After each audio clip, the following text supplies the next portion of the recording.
Sa Maynila, nasunog kanina madaling araw isang compound sa bahagi ng Binondo at naroon live si Darlene Cai. Darlene, anong alarma na yung sunog? Ivan, kasalukuyan pang nakataas yung ikatlong alarma dito nga sa sunog sa Parola Compound sa Binondo, Maynila. At katulad ng nakikita nyo, puspusan pa yung pag-aapula ng apoy ng mga bumbero rito. Pasado alas 4 ng madaling araw kanina, sumiklab ang sunog, partikular dito sa Gate 62 sa side na ng Binondo dito sa Parola Compound. Natutulog pa raw ang ibang residente nang sumiklab ang apoy, kaya dali-dali silang lumikas. Pati mga residente na nakatira sa kalapit na lugar, nagsilikas na rin sa takot na madamay sa sunog.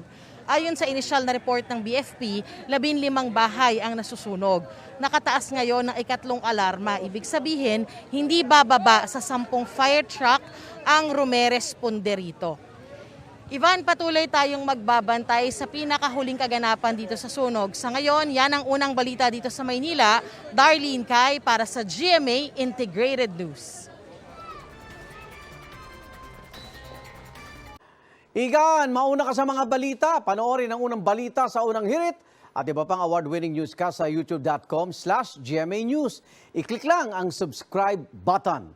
At sa mga kapuso abroad, maaari kaming masubaybayan sa GMA Pinoy TV at www.gmanews.tv.